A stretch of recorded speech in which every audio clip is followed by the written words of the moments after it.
Today on Dr. Phill, the doctor who murdered his wife. He almost got away with it. New allegations from his daughter. We uncovered a web of lies. About his mistress. Was she a Wiccan priestess? I'm told that she was casting spells. Gypsy says that's laughable. I believe it did happen. Their shameless act that even shocked Dr. Phill. And this was just a week after my mother's death. That is cold.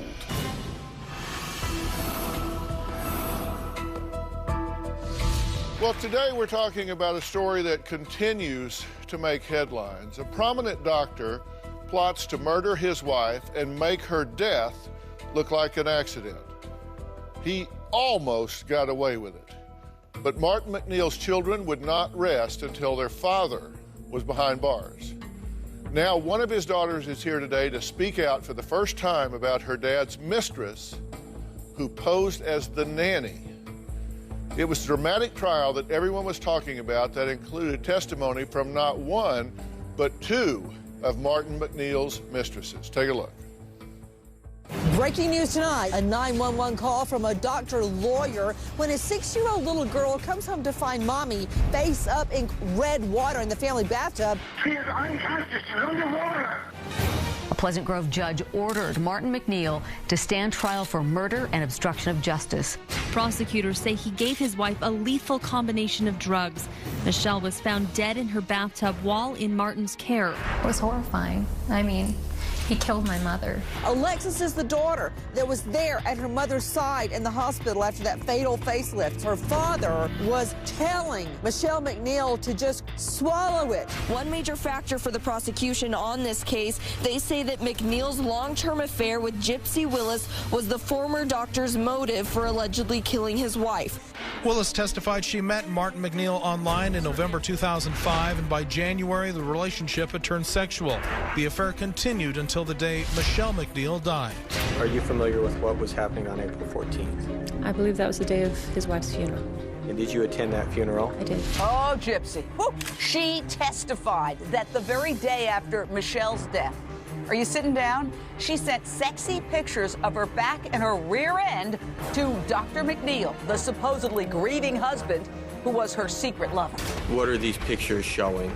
They are of me in a mirror, exposing my back.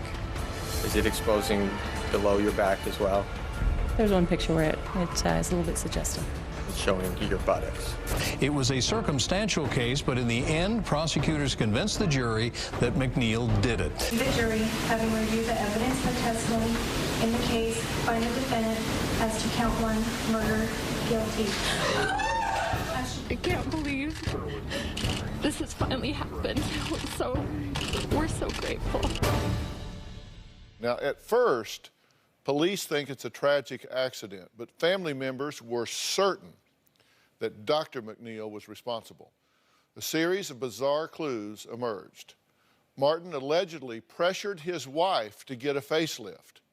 He demanded to be in control of dispensing her medications. And Martin had a seductive mistress, a young brunette named Gypsy Willis. Now, Gypsy recently appeared on our show, and she admitted that she and Martin participated in a lot of scandalous activity, much of it while the dirt on his wife's grave was still fresh.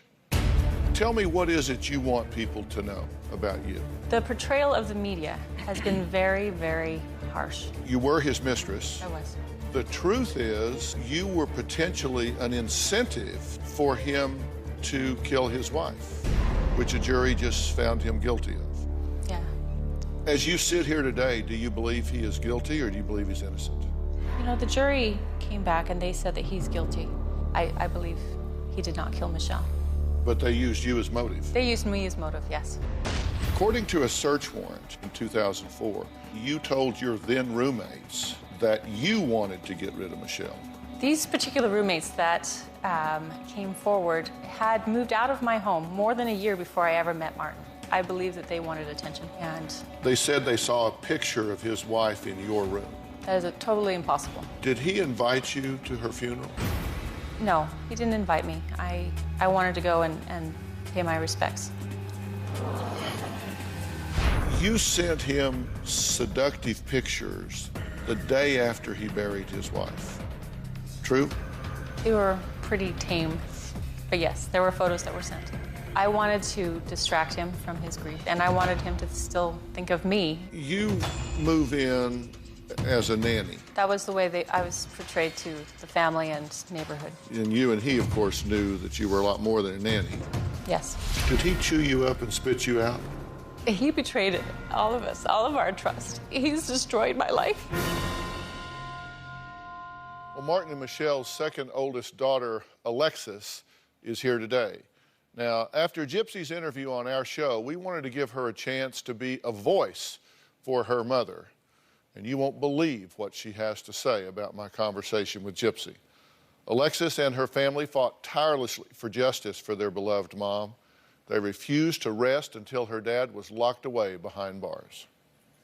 My mom and dad were married for 29 years. My father was a physician. He was someone who I looked up to. Things began changing around the time my father turned 50. My mother began to become concerned that he was having an affair. My father, out of the blue, told my mother that he was going to get her a facelift. My father demanded that she go through with it right away. And my mother was frightened. She said, "Alexis, if anything happens to me, make sure it wasn't your father." After getting back from the facelift, I called and my father answered. And he said, "Your mother's in the tub. She's not breathing." It hit me like a ton of bricks. I was shaky inside. I just knew that my father had killed my mother. Less than a week after my mother's funeral, he said, "Alexis, I found the perfect nanny. Her name is Jillian." And I said, "Dad, Gypsy Jillian Willis? And I know Mom was worried you were having an affair with her. Gypsy knows a lot more than she's letting on. I believe that she was involved with killing my mother. The autopsy report stated that my mother died from natural causes." My sister Rachel and I began this year-and-a-half crusade just to try to get someone to look into my mother's death. On the jury, and the defendant, guilty. I feel very relieved that my father is now going to spend the rest of his life behind bars. It's been the worst nightmare. My mother was my best friend. My whole world was taken away from me the day my mom died.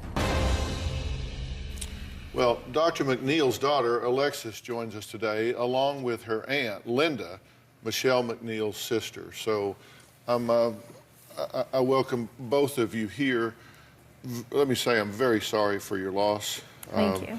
And I'm glad that both of you are here because Gypsy came in and answered my questions, and I sure wanted to hear what you guys had to say about this as well. Once the death and the investigation, all that, did you learn a lot more about your father than you knew before? Yes, you know, the father that I knew was basically a lie. We uncovered a web of lies that surrounded my father and uncovered who my father actually was. She turned to me and said, "Alexis, if anything happens to me, make sure it wasn't your father." Why would your mom think that your dad wanted her dead?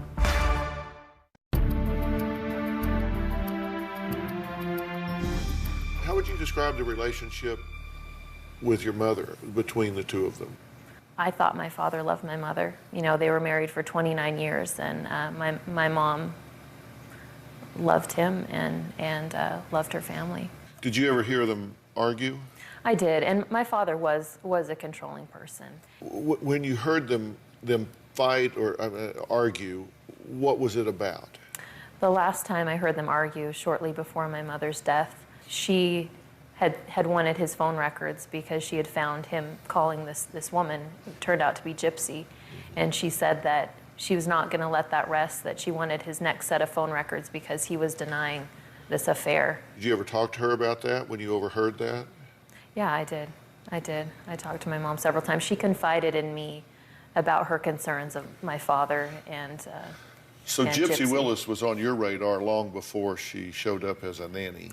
Well, shortly before, because as soon as I found out about Gypsy, my mother was dead a few days later. Yeah. Why did your mother decide to have a facelift? My dad, out of the blue, said, "I want to give you a facelift." This was the day after she confronted him about being concerned about this Gypsy Willis. And then out of the blue, he said, well, let's get you a facelift. And she didn't want to do it? She didn't ask to do that? no, she didn't ask. He said he was going to give her a present of a facelift. And she thought, well, you know, I guess I'll go to the consultation. And then she liked the doctor once she met him. But she didn't want to get the facelift, and especially right away. But he said, you know, you have to do it. I've already paid for it.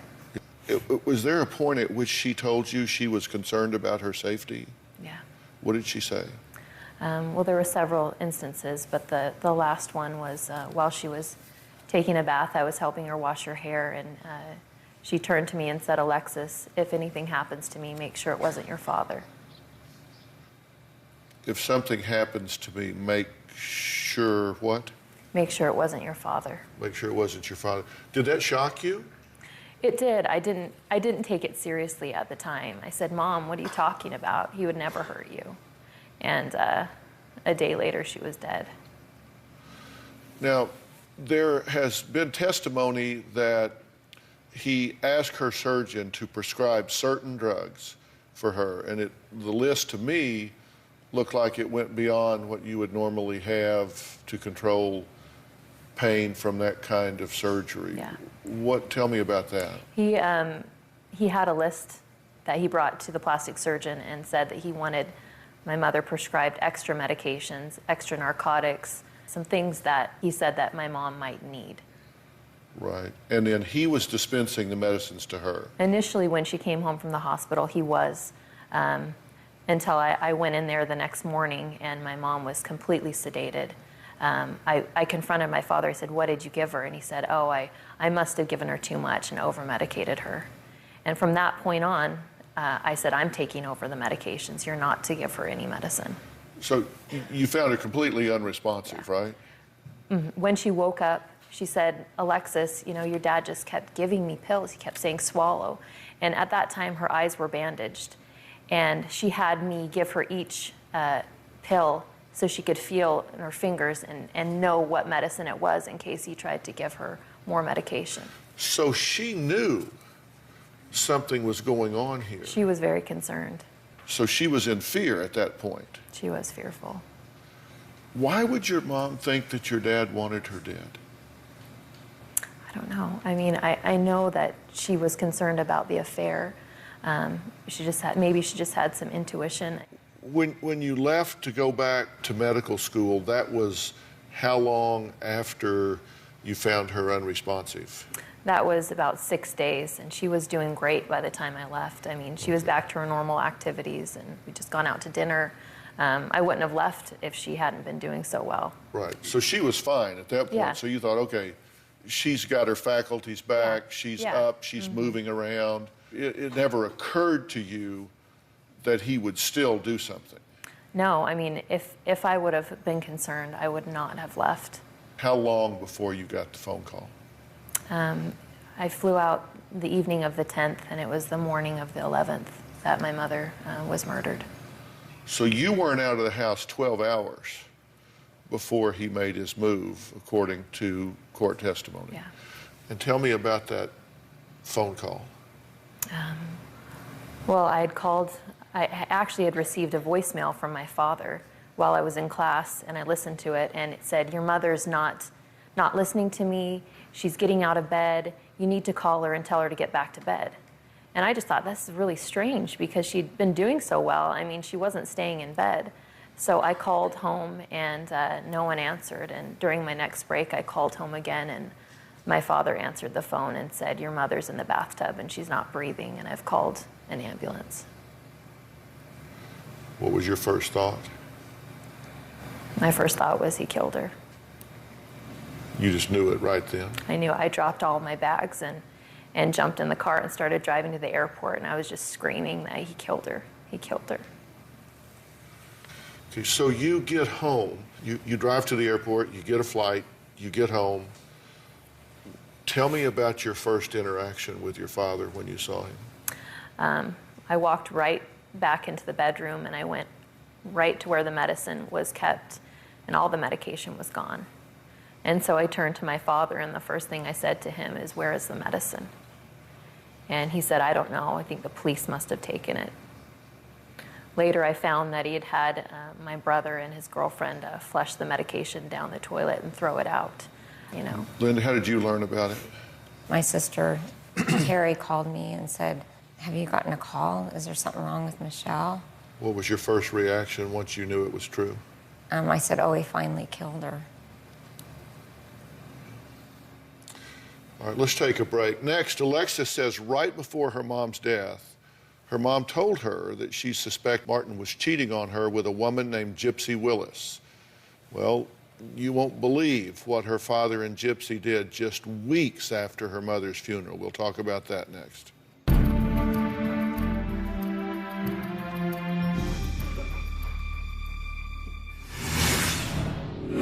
My father called me and said, I found the perfect nanny. And I said, Gypsy Jillian Willis, Mom was concerned you were having an affair with her and you're not to move her into the home.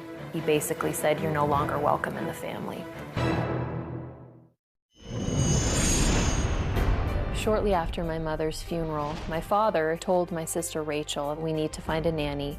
Let's go to the temple and we can pray about it. As they were waiting outside of the temple, this woman came up to my sister and my father and said, I was at the funeral, I'm so sorry for your loss. And my dad looked at her and said, what's your name again? And she'd said, Jillian. He later found out that was Gypsy. They'd set up this encounter with Rachel as an introduction to then bring her in as the nanny. Well, Gypsy Willis says that she had no idea Martin McNeil was planning to kill his wife, Michelle. And it's even harder for her to consider the possibility that she could have been the motive behind the murder. But the doctor's daughter thinks Gypsy is lying. She believes Gypsy was involved in plotting to eliminate her mother from the equation. That's an allegation Gypsy absolutely denies, and she has not been charged in relation to Michelle's death. She says, I talked to her, she says, didn't see any warning signs, had no clue, was shocked, and to this day believes that your mother just had a heart attack. Why do you believe otherwise? She's an actress. I mean, I've just gotten to know who Gypsy Willis is, and she is a lot like my father.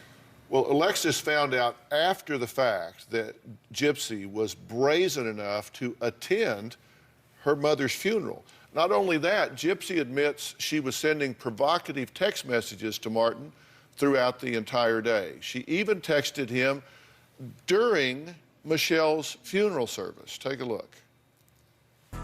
Did he invite you to her funeral? No, he didn't invite me. I wanted to go and pay my respects. You understand how that sounds to people because you disrespected her in life, but you wanted to pay your respects to her in death. I felt sorry that I had been involved inappropriately before it was a possibility. I was so sorry for his family. Did you text him twice during the funeral? I did. You sent him seductive pictures the day after he buried his wife. Yes, there were photos that were sent. But one was you're bareback to a mirror, and I mean, they weren't like yeah, I think my dimples at the Grand Canyon or something. Right. These were private pictures. Yes. Why did you do that? I wanted to distract him from his grief, and I wanted him to still think of me, even. There's no way to go through this and sound good. I am sorry. She's coming on saying that she was sorry and she respected my mother, and she was involved. She had no respect for my mother or my family. How did your father behave at your mother's funeral? Was it what one would expect, or was it something unusual? It was unusual. I mean, he began her funeral talk with a joke, and then he didn't mention my mother at all during the talk, and only talked about his childhood and how he had so many hardships in his life. But you know, at the funeral luncheon, he was joking and saying he needs to get used to being a bachelor. So the eulogy was all about him. It was. Not about her. That sounds very narcissistic. He's a very narcissistic man. I'd like for you to listen to what Gypsy had to say about pretending to be a nanny moving in to the home. You move in 9 days after he buries this woman into her house, right? Yes. Why? Why? Martin and his family were in deep chaos, and you know, my background was nursing. I thought I could help. How did his children react? Well, his oldest daughter had been there trying to help, and there had been some personality conflict, and he needed different help, and so it doesn't sound right. I'm sorry. You move in as a nanny, Yes. right? That was the way I was portrayed to the family and neighborhood. okay. And you and he, of course, knew that you were a lot more than a nanny. Yes. That you had a separate relationship with him. Did the kids suspect that there was more going on when you first moved in? No, not when I first moved in. I have heard now that they have, or they did, perhaps, but not at the time. That's not true. Before she moved in as the nanny, my father called me and said, I found the perfect nanny. And this was about a week after my mother's death. And I said, what's her name? And he said, it's Jillian. And I said, Gypsy Jillian Willis. Mom was concerned you were having an affair with her, and you're not to move her into the home. And he was irate, screaming at me, and he basically said, you're no longer welcome in the family. He had this plan. He had my mother's murder planned out and had her moving in right away. And then as soon as she moved in, he got rid of all the children.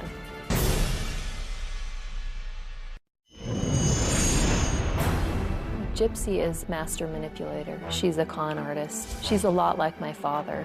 Gypsy's former roommates came forward and said that Gypsy wanted to kill my mother, and she had talked about cutting my mother's brakes on her car and having her die in a car crash. And they had said to her, Gypsy, you know, she has young children. And Gypsy said, they'll probably be okay, they'll be in car seats.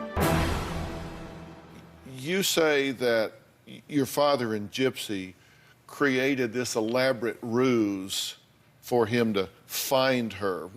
Tell me about that. Well, he had talked with my sister Rachel and said that we need to go to the temple to pray about getting a nanny. And they went to the temple, and Gypsy shows up outside of the temple and comes up to my father and says, I'm so sorry for your loss. I was at the funeral. And my father said, oh, well, I forget, who are you? What's your name? This was Gypsy's way of being introduced to the family and I guess being a divine answer to prayers. So this whole thing was set up. Yes, and she discussed that in court, how this was all planned. So we're going to go pray about this, and then as an answer to prayer, here she is. He had this plan. He had my mother's murder planned out and had her moving in right away. And then as soon as she moved in, he got rid of all the children. And what do you mean he got rid of all the children? Now, there were 8 children, correct? Yes. Yeah. Four had been grown, were raised. There were the 4 of you. And then my 4 adopted sisters. 4 adopted sisters from? Ukraine. So who was she nannying? I guess my thoughts exactly. I mean, it didn't even make common sense, right? No.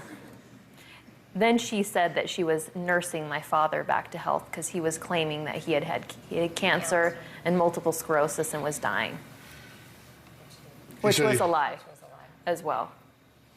So he claimed to have cancer but didn't. Yeah. MS and didn't.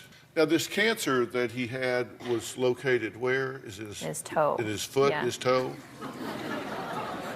And that's, that was his reasoning for not being able to help my mother out of the bathtub because of his hurt toe.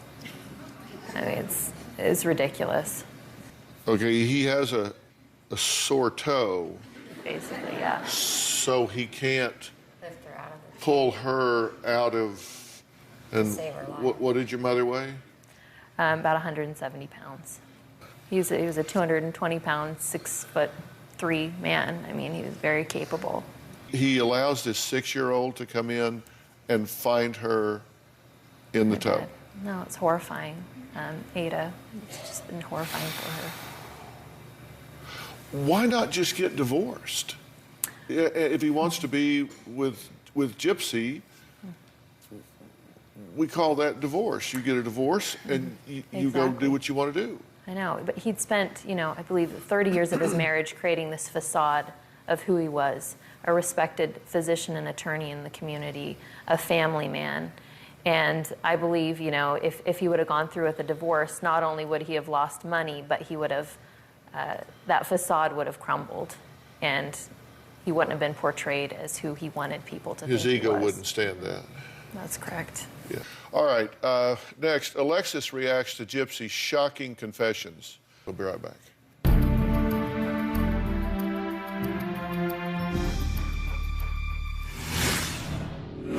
I'm disgusted by her and by her actions. Was she a Wiccan priestess? She had a shrine of my mother and was casting spells.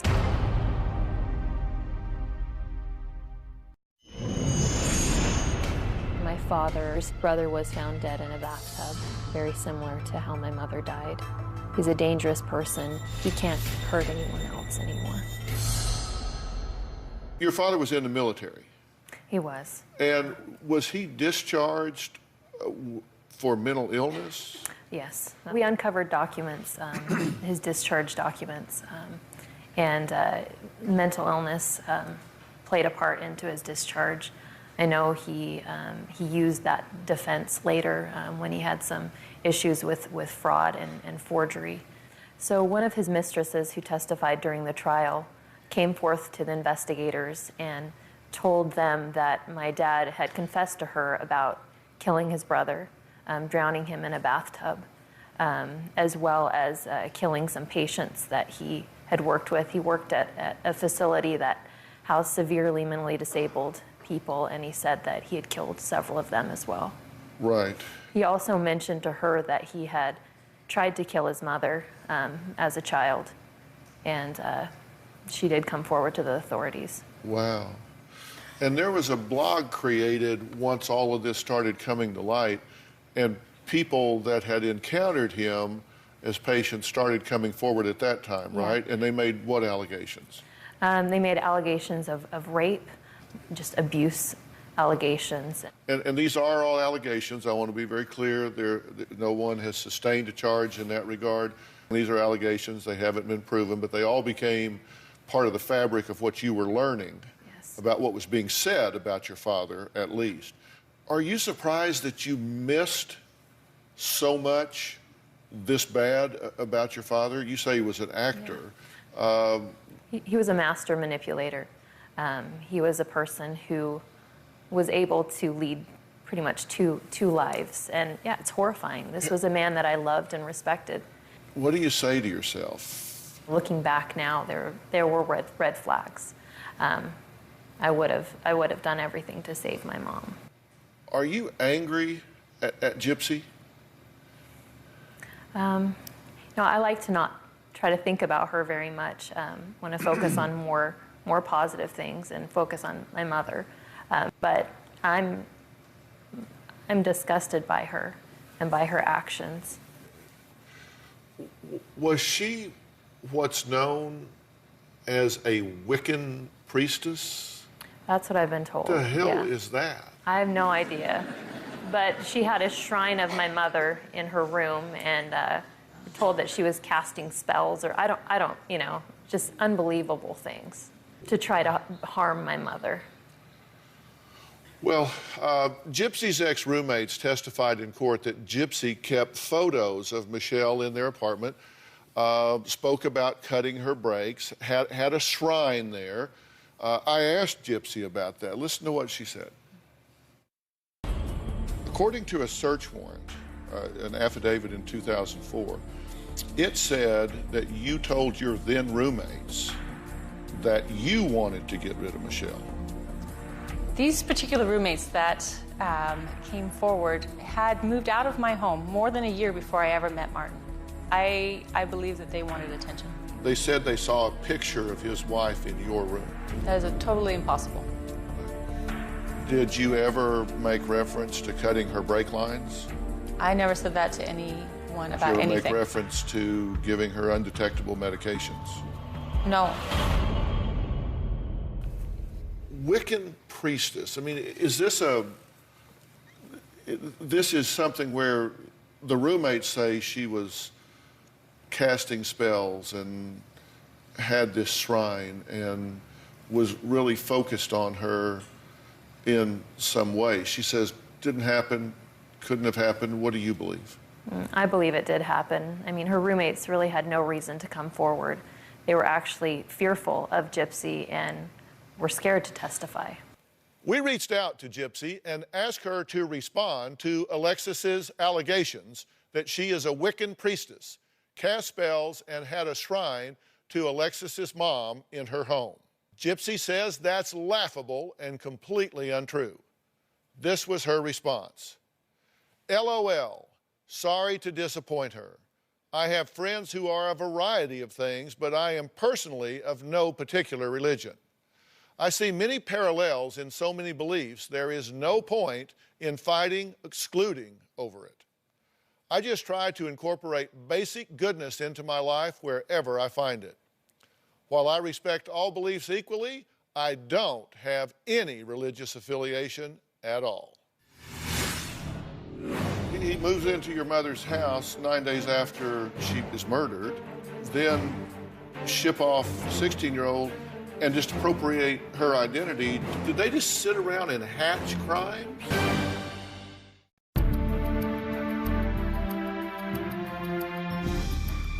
Now, after Martin moved Gypsy in as the nanny, one of the things he did was send your 16-year-old sister, Giselle, to visit relatives in the Ukraine, right? That's correct. So Gypsy could steal her identity. Well, and that's exactly what happened. Take a look at this, and then I'll get your reactions. You and Martin were arrested for identity theft. That's correct. Tell me what happened. When Martin and I got together, I had significant debt. He wanted to add me just to give me access to the accounts under his daughter's Social Security number. So he has a daughter named? Giselle. Now, Giselle is out of the country. This is true. He says, okay, she's away, so he says, we'll just use her name and her Social Security number. Yes. He said that, one, people wouldn't notice. Two, we were just doing it to grant me access to the account, and there was no injury to Giselle. Whose decision was it to send his 16-year-old daughter Giselle out of the country and back to the Ukraine? I think it was a family decision, actually. They had found a living sister in Ukraine, and so they had been corresponding back and forth, and Giselle wanted to go live with her sister. And the reports say that once she got there, she couldn't get back home. When she got there, Martin had doubled the family's income, and he spoke to her frequently, at least once a week. Did she have any idea that you had stolen her identity? No. Because it just seems beyond coincidental that she gets shipped off, you take her identity, and that it seems like he got rid of two. Killed his wife and shipped his daughter. You took her identity and moved into his wife's house. Well, not in that order. It was. We thought about this after the fact, yeah, after all these things. You understand there is a pattern. Yes, I understand, and it looks awful, and I'm sorry. Yeah, it looks awful. He moves into your mother's house 9 days after she passes or is murdered, then ship off the 16-year-old and just appropriate her identity to perpetrate, to get access to these accounts so the government won't know she has access to money because she owes them. Did they just sit around and hatch crimes? I believe they did. They did. I mean, that sounds very sociopathic on all of their parts to me. Did he take care of and stay in contact with your sister while she was in the Ukraine? No, he abandoned her. No contact? No contact.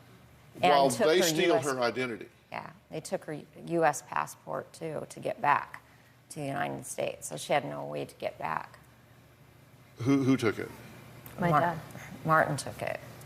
He said that she needed to give it to him because she'd probably lose it. So he gets her into Ukraine and then gets her passport and then cuts off contact with her and steals her identity. When they steal this identity, they go file papers for different things. One of the misrepresentations they made was that they were married. Yes. How did it feel that they used their wedding date as the date of your mother's funeral? I mean, it's horrifying to uncover, but not surprised knowing how evil and calculated these people were.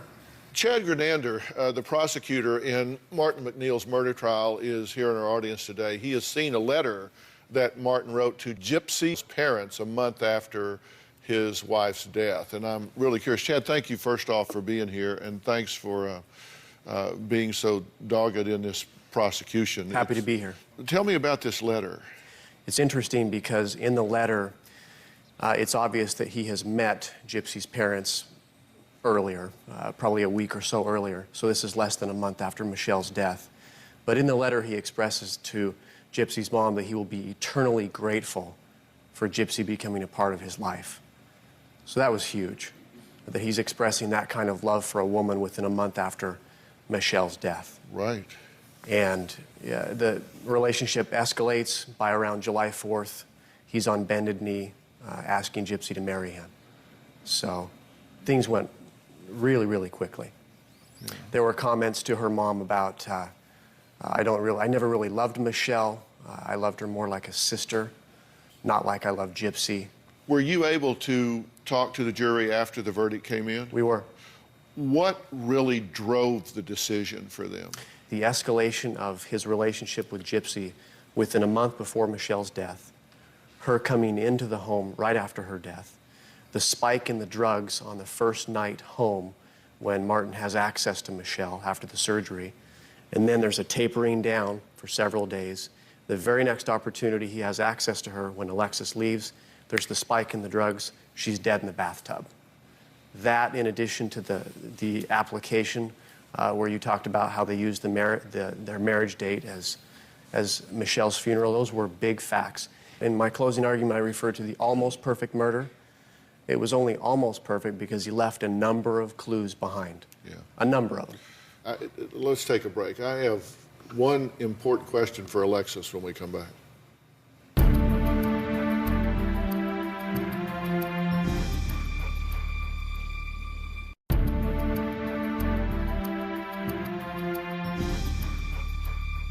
I know it's all been reopened and raw from the trial and all. It would bother me greatly if you harbored feelings of guilt about this or played the what-if game with yourself. How are you doing with all that? You know, I've gone through so many emotions, and I'm just relieved at this point that justice came from my mother. And I'm just so happy that I have my sisters to focus on. I was able to raise them, and they're just wonderful, beautiful girls. And we're just very relieved that he can't hurt anyone else. Will you ever speak to your father again? No, I won't. I mean, I'll have to see him in court. Sentencing is coming up, and I know throughout the years there was going to be probation hearings, and so I'll be seeing him and dealing with him for a long time. Is it your thought and feeling now that he's where he belongs and he needs to stay there? He's exactly where he belongs. Do you hope that he never gets out? I do. You do? I don't want him to hurt anyone else. I have to finish this conversation by giving you an opportunity to tell us about your mother. Oh, she was just the most beautiful woman on the inside and out, someone that loved everyone and loved her family. I know it's difficult, but I really hope that you focus on the process of her life and all of the joy and memories that you had, and not just on the day of her tragic death.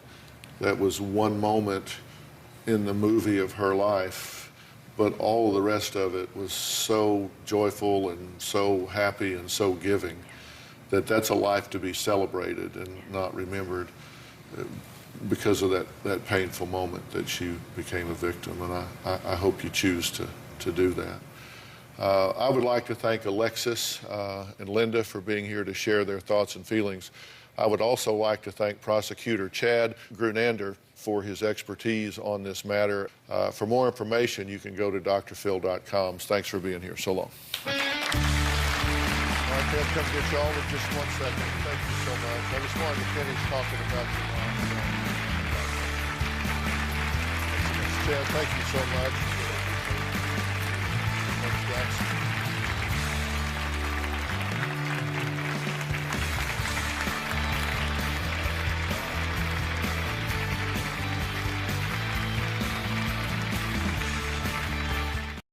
Today on Dr. Phill, she's threatening her ex. He needs to pay up. She's broke. Did Nelson hide $1 million from Leslie? No. That box was always right there. He never let me touch it.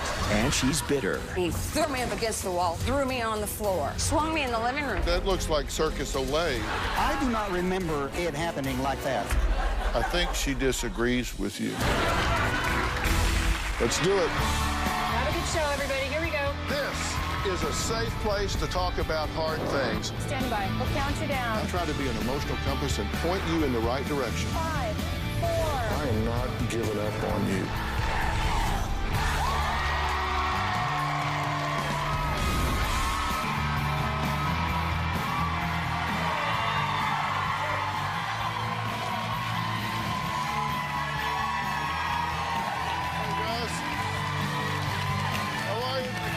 Thank you very much.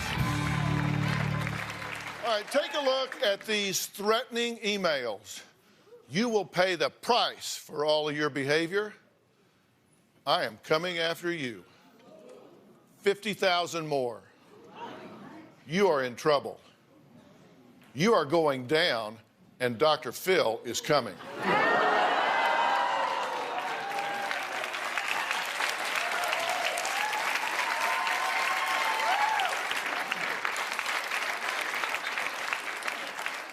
Is my guest today in danger? Why does he owe 50,000 more to someone? Who is sending these emails? Well, the answer might surprise you. Meet Leslie. She was once a suburban housewife and devoted mother of 2. And now? Well, now she's divorced and on a mission to get money she claims her ex-husband owes her. She says he has hidden his assets with the intent to leave her homeless.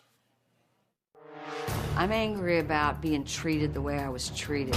I'm angry that my ex-husband, Nelson, doesn't even communicate with me. I'm angry about getting screwed. I know Nelson cheated me out of money. He needs to pay up. From the time that I filed for a divorce until the divorce ultimately was granted in 2011, I supported Leslie 100% financially. My mother was sick. I wasn't working, and I could not afford to move out. I was held hostage. He said, I'm not going to give you a damn dime. The credit cards were cut just like that.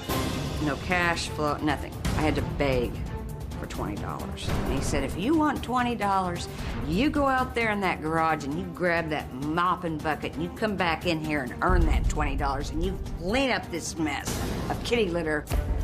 Leslie was gambling. She was using the credit card to get money out of the ATM at the casino. Leslie would come home late at night. I presumed that she had been losing at the casino. She would just throw open the door, screaming at me, demanding money. It was very frightening. Leslie's behavior felt like a wild animal was loose in the house. Nelson's a sociopath. He would just act calm as a clam, and make me look crazy.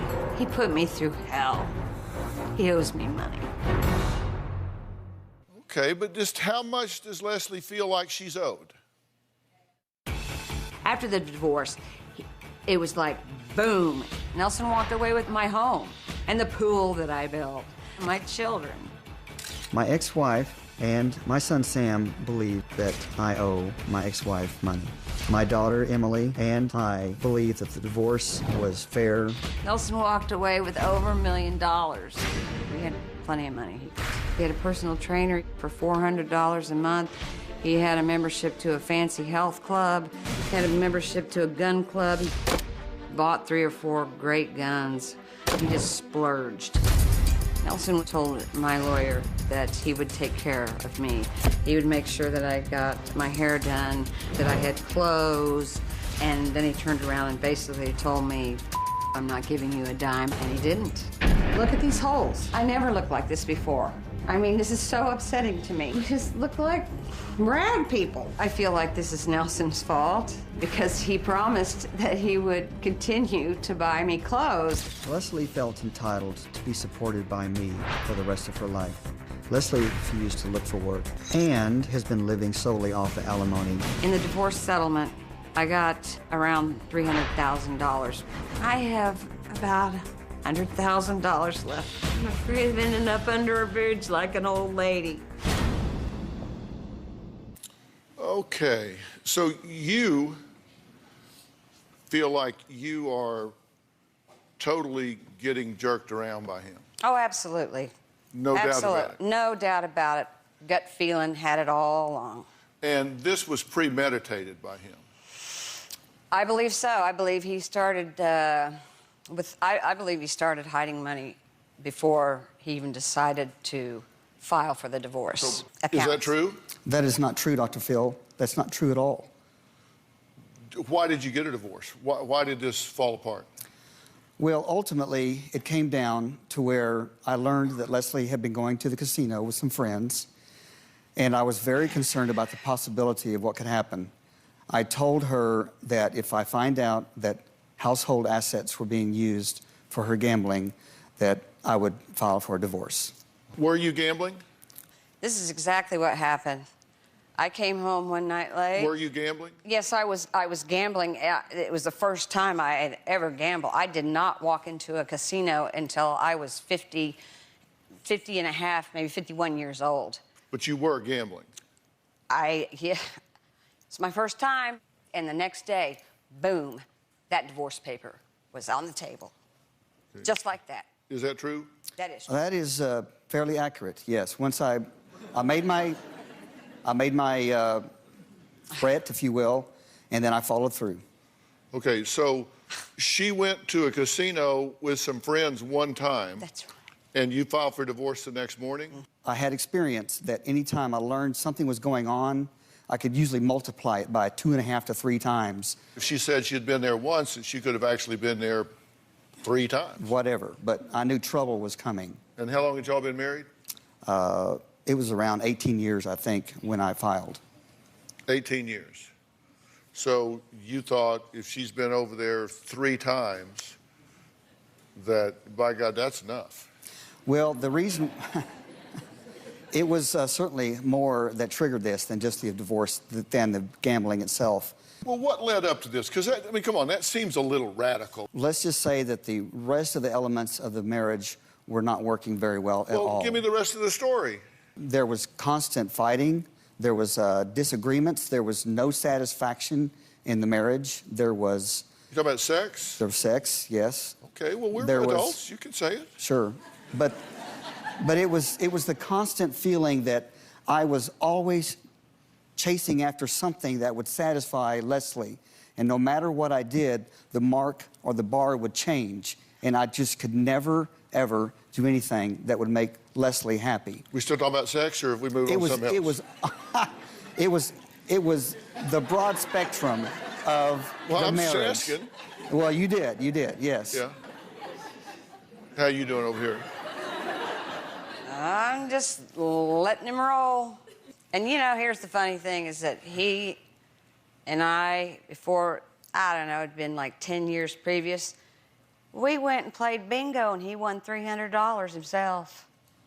We're not here over a $300 bingo game, are we? No.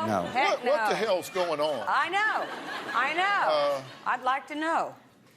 Because I made some notes here, and you said he is a lying, conniving psychopath, physically abusive, a rapist, that he threatens you with money, wanted you living under a bridge, that he's addicted to porn, that he parades around with his privates in his hands in front of the children. And then you're talking to me about a bingo game? I mean, are we...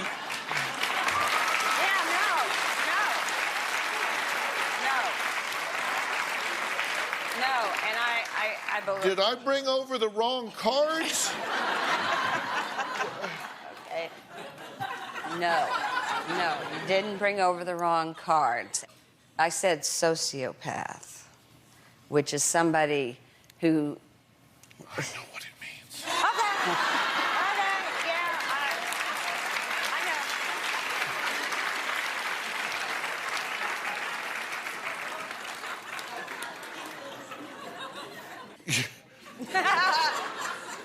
I need a break.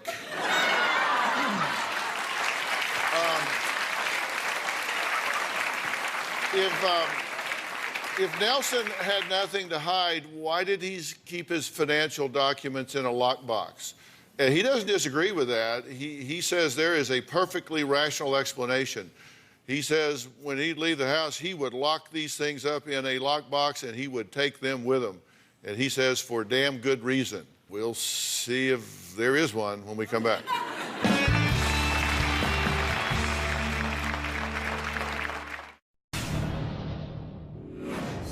2003, Nelson raped me.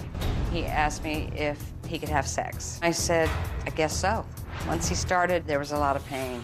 I kept asking him to stop, but he wouldn't. Finally, I screamed and pushed on his chest so hard that he stopped. Nelson was very, very angry, saying, poor little Leslie, you're such a victim. You're such a little victim. I was shocked.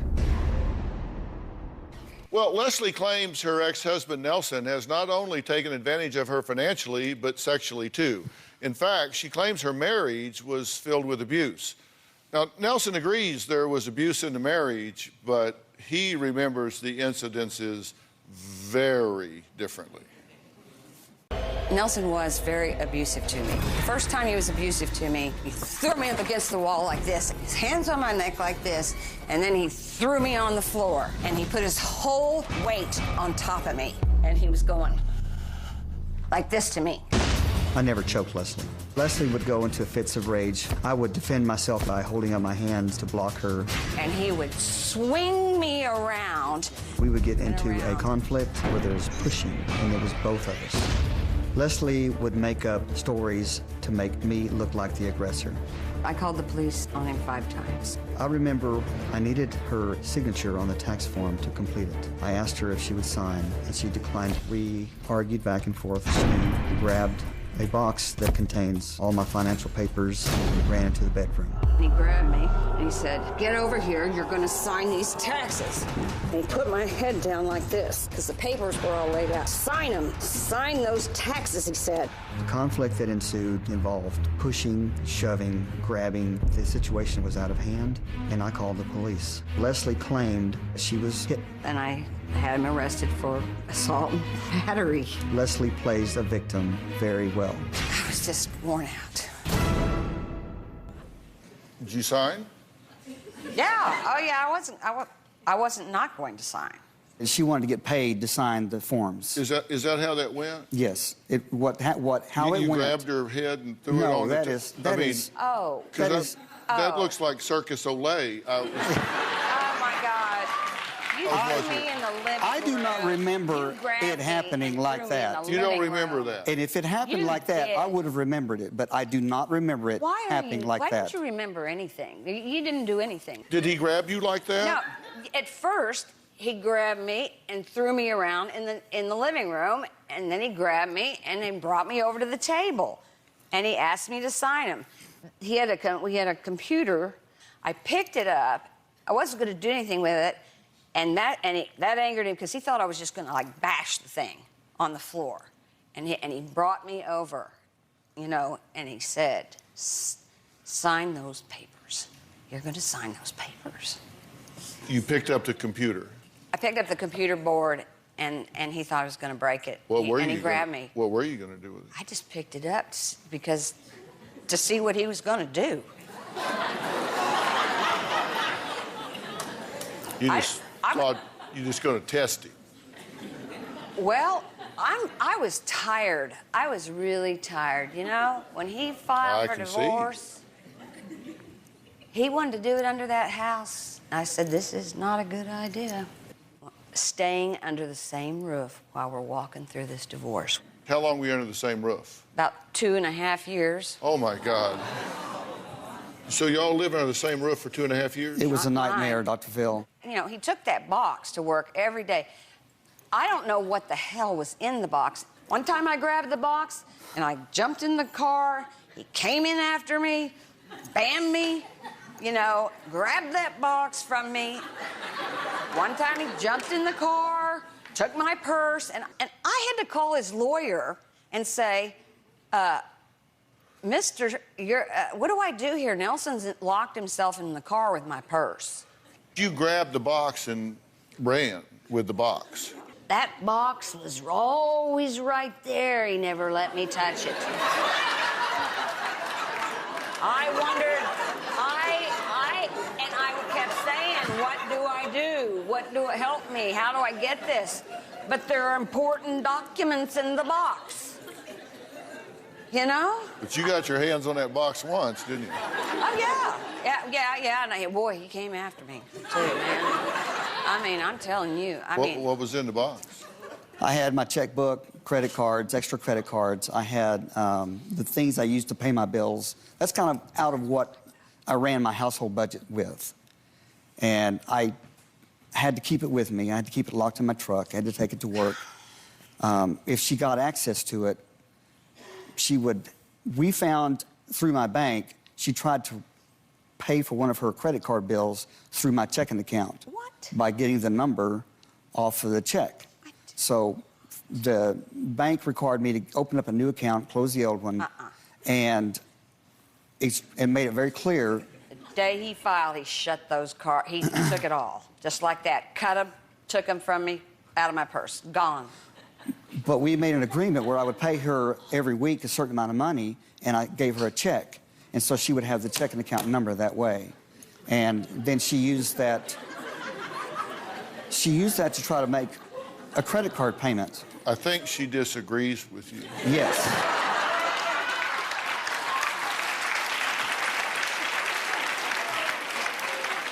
Let's just say we have two different versions of reality here.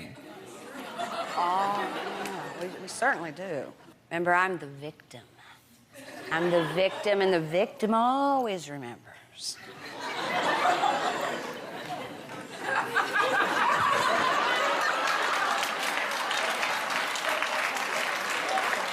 Did Nelson hide $1 million from Leslie?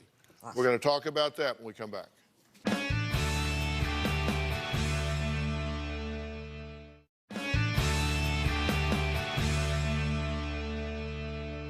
Now, you say that there was a divorce, there was a settlement, but that it was a fraud. Yes, that is correct. That, in fact, that $1 million was hidden from you. I think he had bank accounts that he had money in. I mean, I don't understand at the end how he has $1 million, near $8,000, and I have a year and a half of 18 years of marriage.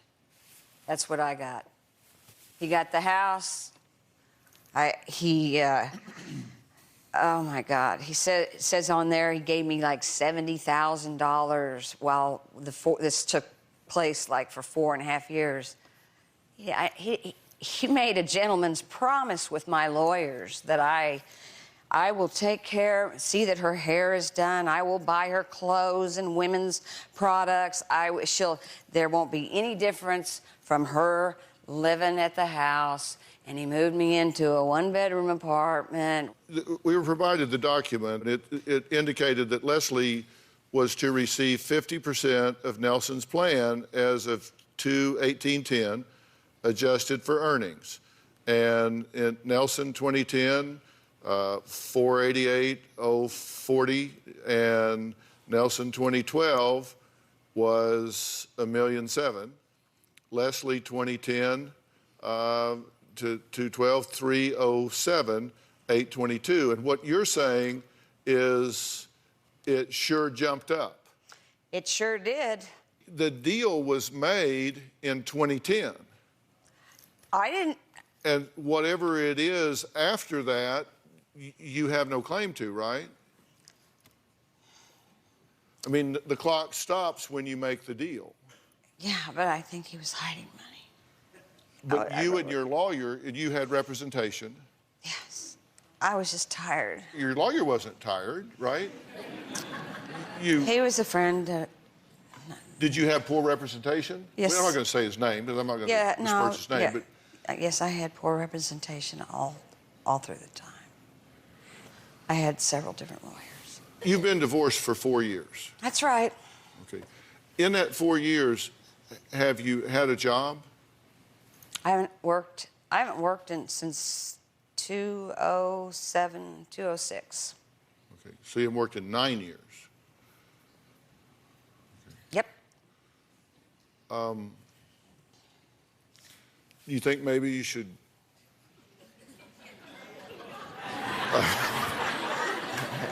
I know you think that's funny. No, I'm just saying, do you you think maybe you should get a job? Because, I mean, I could help you with that. I wish you could.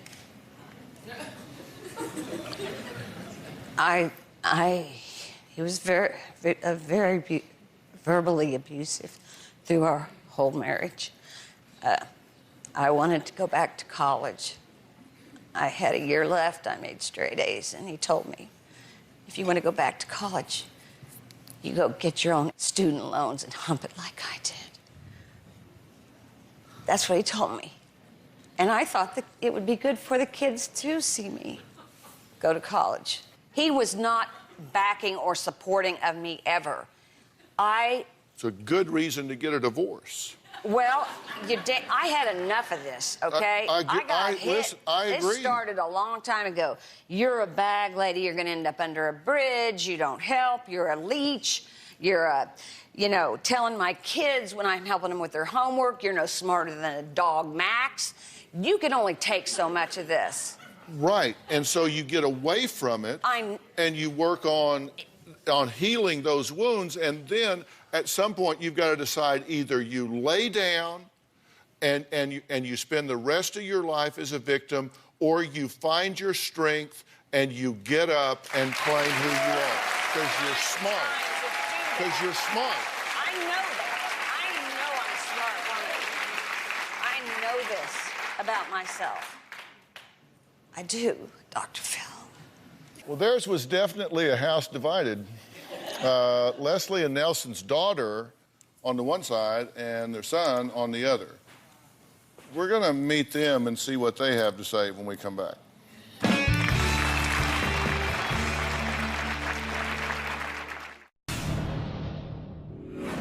Nelson doesn't support my son, Sam. Emily is Daddy's little girl. Emily is taken care of. Emily doesn't want to rock the boat because Emily feels very safe under that roof. With that money, there's a huge double standard. And Sam's in a lot of pain about it. Because it happened to me, I know. Leslie maintains that she would do anything for her children. However, she accuses her ex-husband of favoring their daughter.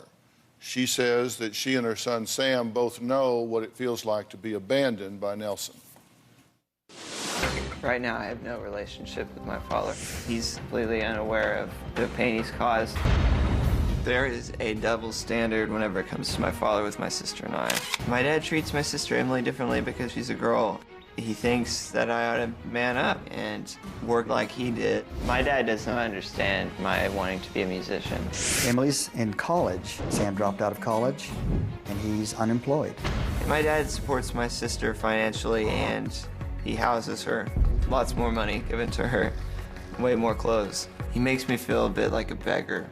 The way he treats Emily and I differently has caused a separation between us because it feels so unfair that I'm not getting the same kind of treatment. I feel like my dad has broken his family in pieces.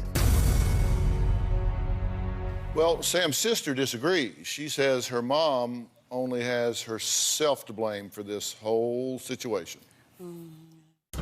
Feels like my mother only pays attention to me whenever she's trying to get me to turn against my father. My mother texts me, "You tell your dad that there's a storm coming for him." Sometimes I wonder if my mother is emotionally or mentally stunted. I do think Nelson has brainwashed Emily against me. My mother talks about deserving more money from the divorce almost every time she sees me. I just can't be around her if she's gonna continue bringing up the divorce. I've seen Emily about 3 or 4 times this last year perform. I know she wants me there, but she's just so busy all the time. I was a great wife, and I was a wonderful mother. My brother and I would wake up at 2 or 3 in the morning with my mother marching up the stairs, trying to kick or punch my father's bedroom door in, screaming that she needed more money and that he was nothing but a cheapskate. One day, I looked out the window and my mother had an extension cord in her hand and she was going to try and hit him with it, and I almost called the police. Whenever my mother moved out, I thought, hallelujah, the chaos and turmoil is over. Okay, now I hate any time I see a family fragment and come apart. You feel that your mother was then and is now being victimized by your father, as are you? That's correct. That's the way I feel. I mean, what is it that he should be doing that he's not doing? Being as specific as you can be. What is it? Being as specific as I can, emotionally being there for me. I want you to talk to me. I want you to listen to me. You want me to listen to you, Sam? Yeah, I want you to listen, and you haven't been listening. I've been so afraid to talk to you. I've been so afraid to say a thing because I've got a dream. I've got a dream, and I changed my dream from being a physicist to being a musician. When he changed from pursuing astrophysics to pursuing music, did you feel like he went off the rails and that was something you couldn't support? I mean, just be honest. No, I understand that Sam feels a passion for his music. I said, hey, I support you. I think this is the time to do it. Do you remember me telling you that? I haven't heard enough of that. Sam, I feel like you're really upset that Mom had to move out and that you feel like you didn't really have that bond, but I don't know what else should have been done. I feel like that was what was best for everybody at the time. A situation where my mother's not in a one-bedroom apartment, that I can't go visit her, and that is financially... You asked. We asked him. The financially is you're not supporting your wife who raised your children. They are divorced. Right, right. And they did make a divorce settlement. And that's a lie. I mean, on the divorce settlement... You did get a divorce. Yes, but and you did make a settlement. There are lies on that, though, and I didn't catch them. My mother had cancer. You see, I only had 2 choices once he threw me out of that house. You either call your mother and father, who are 85 and 86, or you call your children. He hid money. I'm sorry. I'm sorry for your loss, by the way. Your mother died. Your best friend passed away. You had to put your dad in a home. Yeah, back of the house. But this was years ago. I just want my fairness. All right, let's take a break. Coming up, I have a concern I want to address with Leslie when we come back.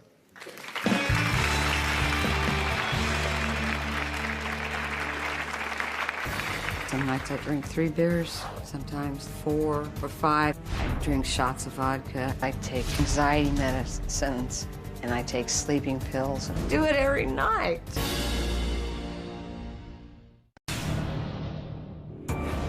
I was told that my mother could not even breastfeed me as a baby because she was addicted to pain pills. I remember when I was very young that she asked me to flush some pills down the toilet for her.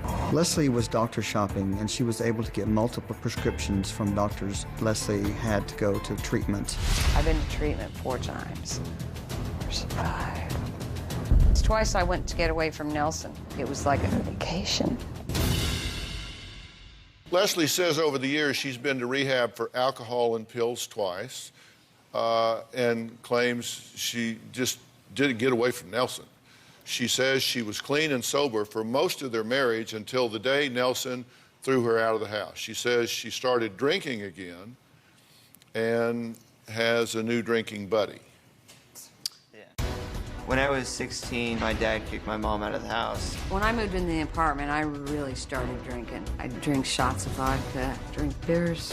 Beers are very, very strong, probably the heaviest you can. Right now, Sam and I are drinking together. We're living in a 3-bedroom apartment.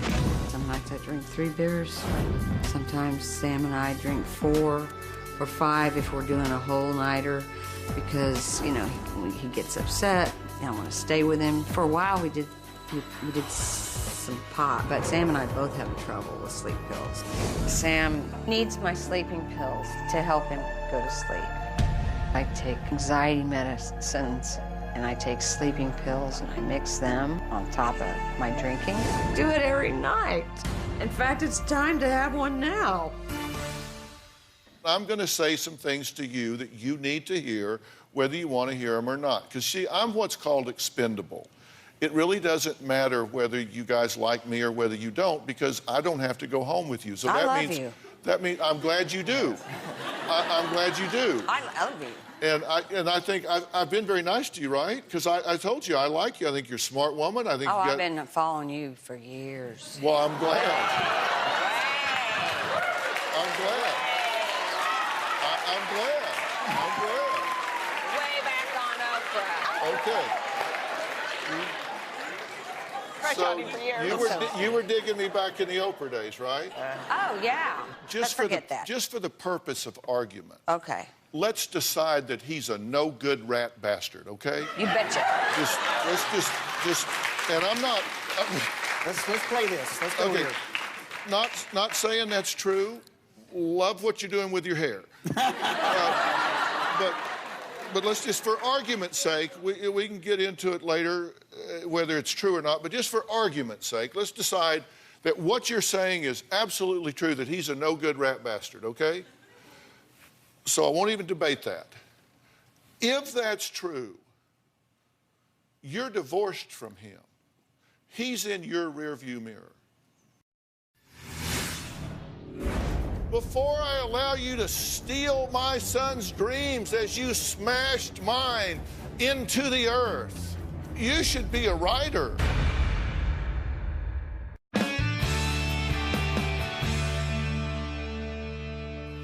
I think the power of language is amazingly strong. The power of language is amazingly strong. When we use words and we say them to ourselves, they're amazingly strong. But we use these words sometimes to describe what's happening in our lives. And you do that a lot. You do that a lot.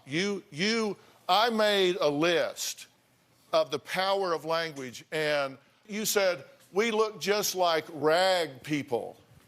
Okay, you had a hole in your sleeve. That is, like rag people. Oh, my God. You say, I think Dr. Phill is going to shotgun right into him.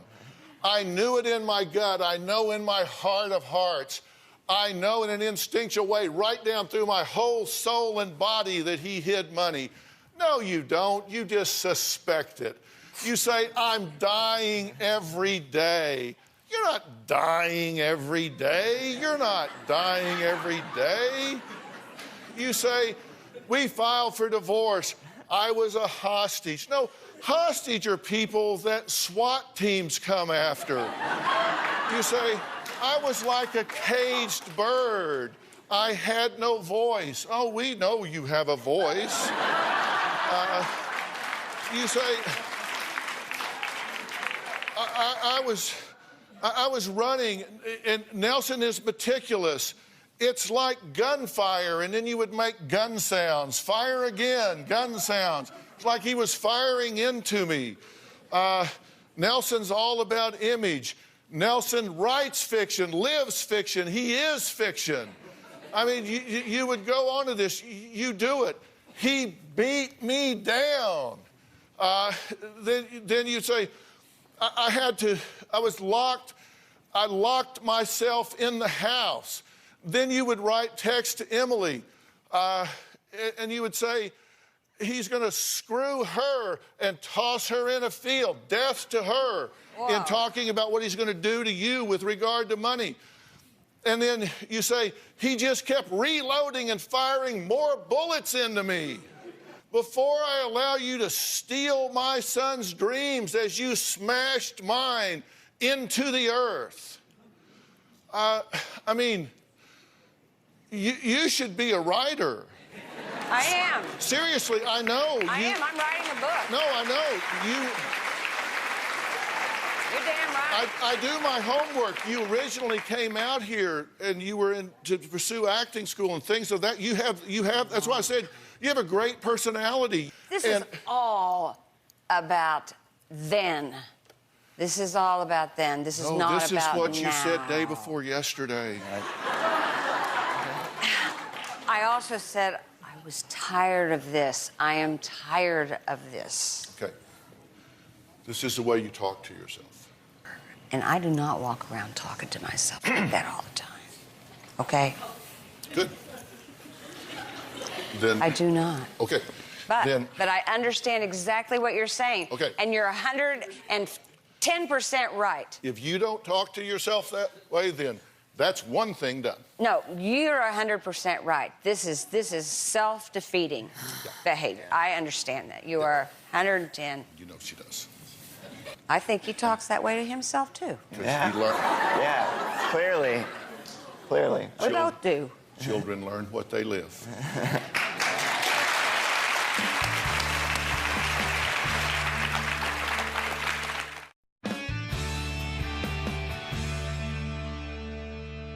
You've got to get yourself clean. You got to get yourself sober. You got to stop being a victim. You got to start being a victor. You got to get back in the game. You're damn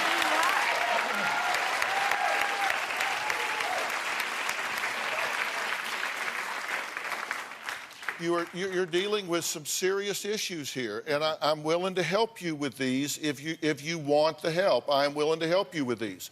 Now, I can't tell you that I can change your past. Not even God can change what has happened. He's gotten away with it. He screwed me. Okay, then if he did, that. Then the best revenge is living well. I am willing to send you to a dual diagnosis treatment center to get you the help you need, the serious help that you need. I will make that happen for you at our expense, my gift to you. Are you willing to take that help? Yes. I will send you to South Padre Island, to Hannah's house. I will send you down there, and they will help you learn how to star in your own life. That's what you need to do, is star in your own life. Yes. And if he needs that help, I will do the same thing for him. If he needs that help, I will do the same thing for you. I need clarity. I've got a dream. I understand. Look, I have a son that's a musician, and I support his passion. This is my son, Jordan. Oh my God, he's a rocker. He's a musician, and I'm so proud of him, I can't even tell you. If you get any of the satisfaction that he does, I'll be in your balcony. I bet you back. These Origins people are fabulous. I will call them. I will make it happen. Are you willing to do this? Absolutely. All right, done. If you need that help, I'll make it happen for you. All right, done. I want to thank all of my guests today, and a special thanks to Origins.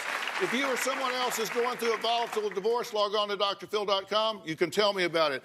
We will see you next time. Okay. Oh, God, thank you. No problem. Appreciate it. Thank you so much. Good to see you again. Bring back to see you. All right.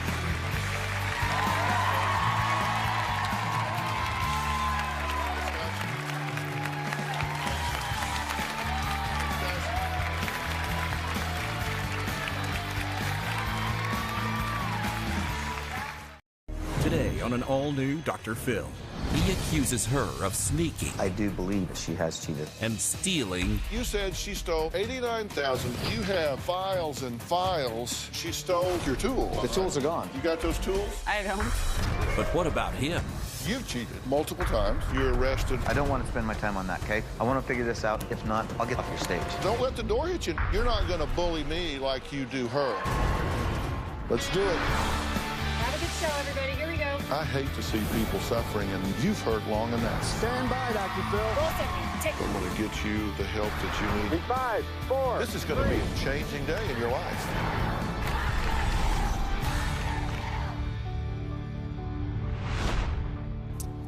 Barbie says for the last 13 years, her boyfriend Travis has made her life a living hell. She says she is now at the end of her rope because of false, unsubstantiated, and paranoid accusations. She says he believes she stole almost $90,000 from him, tried to buy another house, open a competing business, hid hundreds of dollars of clothing, and even threatened to have her thrown in jail for stealing. Take a look. Travis accuses me of stealing over $86,000 from him and his business. I don't trust Barbie when it comes to money. I think Barbie has stolen a lot of money from me. Tens of thousands. Travis has a stucco and rock business, and I did the secretarial work. Travis has accused me of transferring money from his checking account. One time, I found one $10,000 receipt from my check to her account. I've never gave Barbie authority or anything to do anything like that. I didn't even have a bank account, so just he had an account. Travis accused me of taking $30,000 from cashier's checks that he had in the closet. He's accused me of taking his paperwork, snooping in his stuff. I get to the point I'm scared to death to touch anything. A few weeks ago, I found this box. This here's a box that I found. So these are all cashier's checks, and this one's actually in her name. Holy Barbie's intentionally disorganized to cover up whatever she needs to cover up. Travis saying that I have a company that I'm trying to compete against his business. I think that Barbie has taken thousands from me. I think she's going to buy a house. I don't have a house or a car or anything that Travis doesn't know of. A few weeks ago, I was doing the repairs in the house, and my tools are gone. I think Barbie gave my tools to another guy. I haven't stolen a dollar from Travis or his business. If she ever does it again, I will throw her ass under that bus. Sounds like a charming love story. And you're fed up with this. She's still, I mean, $90,000. How do you crawl in bed with somebody that rips you off for $86,000? You said, I love her, but I'm not in love with her. That's what you said. Eventually, you know, I mean, at first I was, you know, it's back and forth, I guess. You said, quote, I love her, Sure. but I am not in love with her. And I did say I don't know if, but yeah, you're right. You're right, Dr. Phill. Well, I'm not right. You said it. I want to deal with the truth here, because if you give me half-truths, I can half help you. And if this is so Hell, bad, I don't even know. why are you here? I don't even Why are you in this freaking know. relationship with her? I'm hoping you can tell me that. I did my homework. I made a list. He says that Barbie stole $89,993. I don't know if it came down to that exact amount, but, you know. Okay, Sure. do I have the wrong guest out here? Seriously, are you? No, because No, these I are said that I don't know if it's accusations exactly that. I have think it's heard. probably more than that, to be honest. No, but that may be, but everything I've said that you Yes, said, I've said it. you've I've said waffled it. on and equivocated since you got out here. Sure. If you came to mealy-mouth around, you're in the wrong place, buddy. You didn't say she sort of stole some money. You said she stole $89,993. Sure, that's what she stole. I mean, that's what you told us, right? I don't know whether she stole anything at all, but that's what you told us. Right. Okay? You said that Barbie transferred $10,000 into her account from your account. Absolutely. Okay? And Absolutely. you have files and files and files that don't make sense to me. That, well, you know, we actually went through these things. This stuff is not as hard to understand as you may think. There are cashier's checks in here. There are bank transfers in here. Sure. We went through all of this stuff. I mean, it just goes on and on and on. About 02. I mean, this goes on for a long time. We actually go through this stuff. Okay. You come and make allegations, I want to take them seriously. You said that Barbie falsified information to the Industrial Commission, that she has stolen stone from your stucco rock business. That they had delivered some stone, then she stole it and did what with it? Sent it back and got the money, or sold it? The rock, I think she did. Okay, sold the rock. Okay, that she sold Travis's advertising billboard sign. Yeah. That she sold that. That she's canceled your insurance. Oh, yeah. That she stole tools. She took your tools. Yep. Right? Tools are gone. All right. You got those tools? No, I don't. Look, I'll spread you out on the wall and pat you down. Go ahead. I've asked. I don't Assume know why the position, I get woman. accused of everything. You said that she stole your credit card. When did right? I do that? Yes, sir. And that she had an 2 of extra them. credit card. 2 credit cards. And that she had 6,200 minutes on the phone bill versus your 5,000 minutes. So your point is, who the hell is she talking to? 48 to 62 on the phone bill. Yes, absolutely. Okay. You felt like she was buying a second house 7 years ago. Yeah, I do. I don't have a house. I've never tried to buy a house behind him. He accuses me of having plans to leave him all the time. I don't know why he thinks I'm going to leave him. I go through hell every day. I never said he was going to leave me or anything You like just that. did. You just I did. said, yeah, back then, I was wondering if he's going to get a house. Actually, to be honest, Dr. Phil, I think she's had a boyfriend. I've never had a boyfriend. You know the only boyfriend I've had in 13 years? Right there. He sits right there. I sit and wait for him to not come home at nights. I sit for him to go cheat on me, to come home and ask me what I did. That's a lie. That's a freaking lie, and you know it damn Travis, well, dude. how's it a lie? You know what? I told the truth on everything ever And to so you, have ever. I. No, you haven't. Oh, yes, I have. And that's the truth, Dr. Phil. I've told her everything that I've ever did.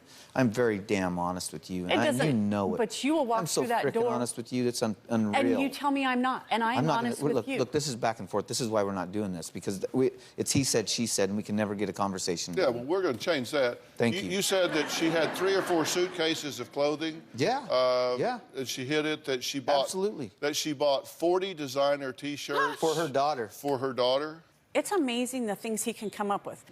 If you believe all of this and you are so angry about it, as you obviously are, why are you still with her? Come on, man, life's too short. You'd be better off than somebody that's stealing from you, sabotaging your business, hiding clothes from you, stealing cashier's checks, $89,000. Why are you, if you believe that, my question to you is, what the hell is wrong with you? Why are you still here?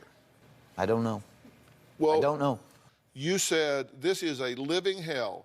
I am miserable, frustrated, depressed, and lonely. Yes. Why are you here? I ask myself that, Dr. Phil. But you know what? I love this man, and I keep waiting for the day that he goes back to who he was. Before, I was constantly a cheater. And the thing is, I'm cheating on him all the time. It's always people he knows. He'll throw names out there. I don't even know who they are. That's a lie. Is it? No, That is a Travis, lie. our life Well, let's is talk a about lie. that. Let's take a break. He even thinks she has a boyfriend right now as she's sitting here. We'll talk about all of that when we come back.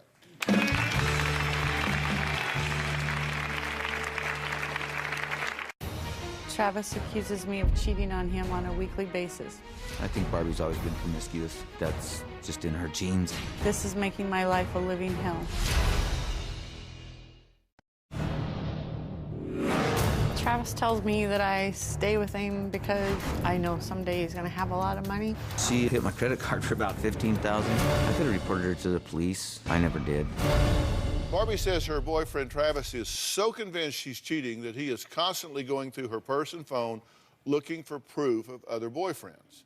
Now, Barbie says she is tired of defending herself and crying herself to sleep. The first time that Travis accused me of cheating on him was with a coworker that was living with us. We'd been together for about a year and a half. There's a couple guys that worked for me. I suspected that Barbie was cheating on me with him. I said, "Are you kidding me? I don't like the guy to start with." A while later, I noticed that Barbie was talking a lot on the phone. There was at least one number that kept repeating. Barbie said that I made the phone calls. You are the most untrusting, doubtful person there is. Was I like that right from the start, huh? Well, within a year and a half's time, there you go then. Travis controls everything. He checks my phone, digs through my purse. We fight all the time. I'm called a stupid bitch. She just doesn't freaking shut up. She'll throw coffee cups at me, and I call her a stupid bitch. I've thrown pops at him. I've busted a lamp. When I'm pissed at Barbie, I call her 99 because she's 99% true. I try to prove Travis that he's wrong. Here, Travis, take my phone. Call it. It's nobody. Many times, if he's mentioned a name of someone, I've told him, I'll go with you. Let's go there. At this point in time, I don't have any solid proof. It's the most horrible feeling in the world to have someone tell you over and over of all this wrong and know that you've never done that.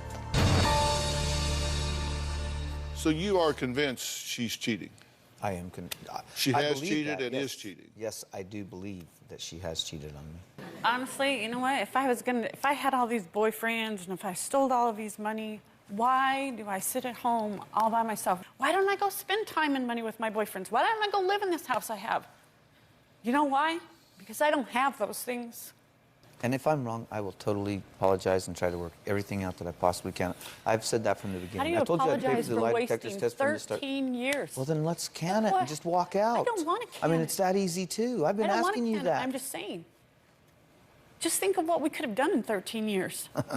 Look what I have done in 13 years, Barbie. Look what we Look at could have everything done. I've lost.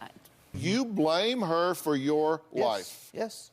You resent her for your life. No, I blame myself for what the hell I've let go on so long. Oh, there's a new revelation. No, it's not a new revelation. Yes, it is to us. That's the first time you've said that to us. You have said that she has run your life in the ditch. She has stolen money. Yeah. She has cheated. Yeah. She has sabotaged. She has betrayed you. Right. Well, the interesting thing is that while Travis is pointing the finger at Barbie for cheating, he admits that he's been out there himself. Take a look at this. Travis accuses me of cheating on him, but really Travis is the one who has been the cheater. I've been unfaithful with Barbie more than once. My ex, and probably 2 other girls. One time, I even found him at a bar with this chick. She had her shoes off, her legs across his lap. I told Barbie that I cheated on her because I believe forgiveness is everything. Travis says if he tells me about cheating on me, he's not hiding anything in his way of thinking. He's let me know about it, and there really isn't an issue there. So you cheated? Yes. Multiple times? Multiple times, yes. And you believe she's cheated at least 5 times, including currently? I don't know how many times, but I know she's cheated.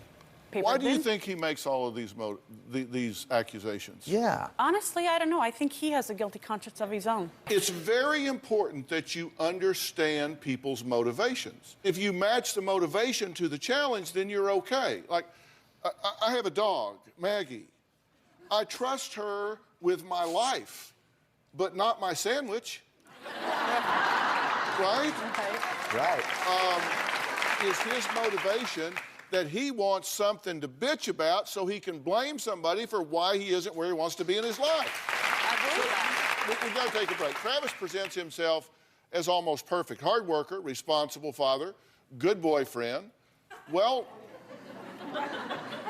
we called the local police to find out how he's doing.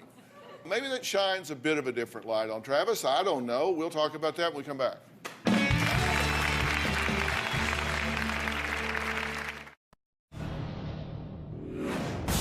I would love to marry Travis. I don't want to marry Barbie because I'm scared. I can't trust her. There's a lot that Barbie's keeping from me. Travis says, if I could trust you and believe in you, you'd have a rock on that finger, but you'll never have one. Travis says he's 100% sure that his girlfriend, who he calls 99, because she's not completely truthful. He thinks she's a thief and a cheat. Two different things. Thief and stealing money, cheat and going off with some other guys. Travis swore to my team that he had no skeletons in his closet and that Barbie is the only problem in their relationship. Well, we did some of our own research, and here's what we found out. In April of '04, you were charged with enhancement domestic battery assault, right? With a child present. Yeah. True? Yeah. Okay, it's a misdemeanor. Order for dismissal was filed. Then 6/2/04, you were arrested on a warrant. So? 7/29/04, order for no contact with Barbie. Yep. 8/4/04, no contact order, violation, misdemeanor, sentenced to 10 days. You spent 10 days in jail. Mm-hmm. Then there was an order lifting the no contact order with Barbie. That was all just one contact. Yeah, then 11/05, state insurance fund versus Travis. You had a judgment of $1,156. This goes on, but how is this having to do with her? I didn't know it did. I'm asking you. You said she's ruined your life. Is this I didn't because say of she stress? had anything to do with that. I'm asking you, does she? No, she doesn't. No, that's mine. That is me. Whatever I did there is totally me. I don't want to spend my time on that, okay? I want to figure this out. If not, I'll get the hell off your stage. You do whatever you want to do. I'm just saying I want to figure this out, Dr. Phill. You do whatever you want to do. But what you're going to find is you're not going to bully me like you do I'm not. her. I'm just saying. So you bow up on me, just have at it, Jack. I'm easy to find. I apologize, Dr. Phill. I mean, seriously, who the hell do you think you are? I'm thinking that I just want to, I don't want to, yeah, I don't know. Nobody. Do you get away with that crap? With what crap would that be? Oh, you don't have to talk about that stuff. I'll just get off your stage. Well, don't let the door hit you in the ass, buddy.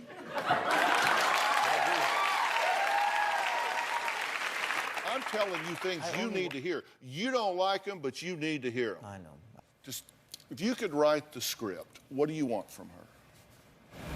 I want to know I can trust her. If you could write the script, what do you want from him? I want to feel loved, respected, trusted. I would do anything for that man.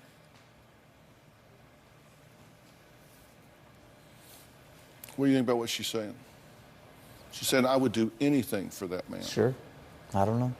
Well, since 2004, Travis has been asking Barbie to take a polygraph exam to prove that she is a liar and a cheat. Why Barbie refused to take one when we come back.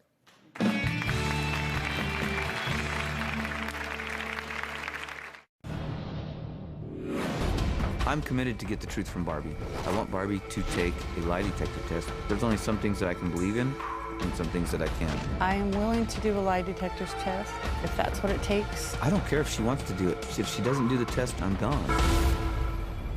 Well, Travis and Barbie have been arguing for the last 10 years about Barbie taking a polygraph exam to prove she is not stealing from or cheating on him. Now, the issue has always been the cost of the test. Barbie says she shouldn't have to pay because she has nothing to prove because she's done nothing wrong. This has taken a toll on her. Take a look. He blames me for everything that has gone wrong in his life. Travis is a name caller. Travis would call me a loose, fat whore. Travis calls me Big Mama all the time. He likes fat. He's fat, fat cow. I don't think I've ever called her a fat cow. Oh, maybe I have once. But it's like, hey, freaking dumbass. I know you're lying. It has definitely affected my self-confidence. People that have known me for years, they've even told me, you're not the person you used to be. It hurts my feelings. I can take so much, and then I start to cry. I cannot continue to live this way. It's killing me. Well, so you say he's called you 99.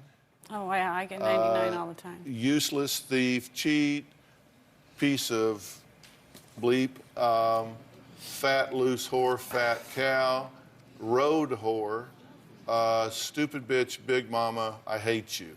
He's really good at name calling. Here's the question I have for him is, if it were to turn out that you were cheating and stealing, what would he do? If it were to turn out that you weren't cheating and stealing, what would he do? And the answer to that was he's going to have to examine himself and say, wow, I kind of have a lot of paranoid delusion and problems with trust. I'm kind of a freaking idiot. And you're going to have to answer the question, what is wrong with you that this is what you're willing to settle for? I tell you what I'm going to do. I'm going to pick up the tab for Barbie's polygraph.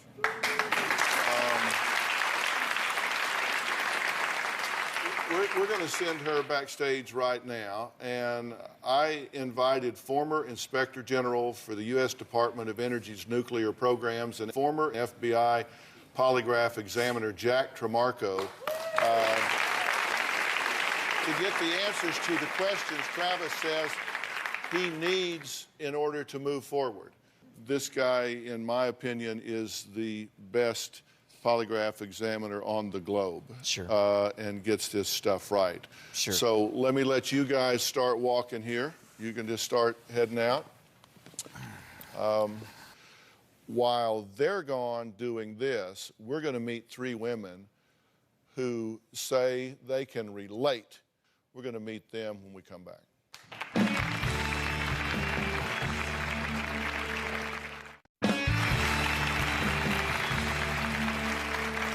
Now, before the break, I sent Barbie backstage. Her husband has been pressuring her to take a polygraph for the last 10 years. He wants to know if she's cheating.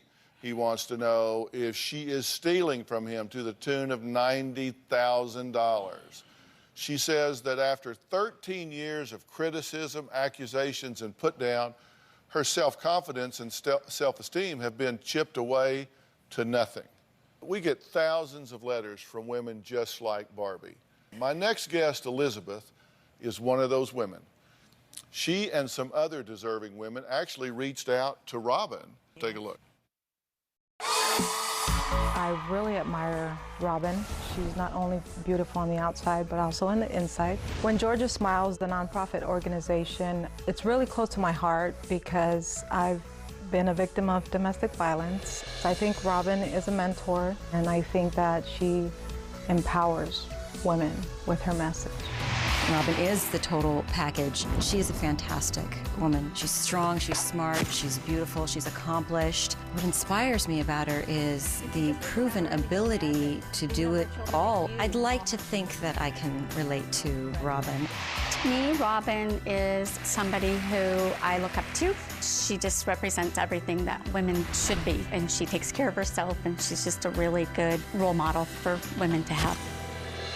I feel very lucky that I was chosen by Robin and for giving me the opportunity to try her product. I can't thank her enough. I've been struggling with acne my whole life. My 19-year-old daughter told me that her father divorced me because I had pimples on my face. Since using Revelation, I feel liberated. I feel great. I smile a lot more because I feel good about myself. I feel that now I am a little bit of Robin. I'm not only beautiful on the outside, but I am a beautiful person on the inside. I would absolutely consider myself an overscheduled mom. There's children that need my attention, a husband, and a house. I'm a full-time business manager. We just go, go, go, go, go. There has definitely been a change in me the last few weeks. I'm very, very happy with the results that I've received from Revelation. I feel amazing. I had a son who passed away in a car accident 2 years ago. He walked out the door and he died 10 minutes later. Before I lost Derek, I was just always happy. A part of that person that I used to be died when Derek died. Using the Revelation products showed me that there's actually a light at the end of the tunnel. I was driving to work the other day and I was kind of smiling. This is the first time since Derek died that I was actually felt enthusiastic about something. That was my revelation. I heard Robin speaking about when she had hers, and I thought, I literally just had mine right now. When you feel good on the outside, it feeds something on the inside, and it becomes infectious. I can say the same thing. Everything they said about me right now, I can say about them and more. They are beautiful, strong, inspiring women. And I am very humbled by what they've just said. Well, when Robin received their letters several weeks ago, she decided to send them a gift, and I decided to take it one step further and actually fly the women to L.A. When I heard that they were here, I decided that I would just pop in and surprise them. I couldn't wait. Oh my God! Hi! Oh my God! Oh my God! Oh my God! Oh, look at how pretty you look. Oh, you're not crying. She knew she was gonna. Oh, don't cry. Robin, you've changed my life, and without knowing me. I wrote to the show, and I'm so happy that you picked me to use your skincare line. I'm so happy that you're happy. We have all been talking about how you've inspired us, and I've read all your books. I've read Dr. Phill's books. I've put all of it into practice. I have some similar stories, and we have a loss in my family, and I lost my son, and I know that you were close to your mom and that you're still out there and you're thriving, and that there's hope for that. I love that you inspired me to be healthy for my daughter, and I didn't have that. These products just kind of got me going again. That just means the world to me to hear that. That I could just be a small part in helping you be happy again. Just means the world to me. You're such an inspiration as a woman, as a mother, the foundation, and what an amazing heart you have. I just cannot thank you enough for this really amazing opportunity. I came in here to thank you for allowing me to be a part of your lives, because all of you are so kind and you've worked so hard. You've been through so much. And I must say, you are all three just beautiful women, and it is coming from the inside. And I think that you have earned a treat. Every woman needs just to be queen for a day. And I'm here to give you a little surprise. I have asked a friend of mine, a celebrity stylist, hairstylist, to come in and surprise you. Kimbo. Hello. How are you? Good. When I want someone to come and make a woman gorgeous, he's the one I call. Oh my God, I'm so excited. Me too. So let's get started. Bye-bye. Bye. Well, let's meet these ladies. Okay, Come let's on do it. out.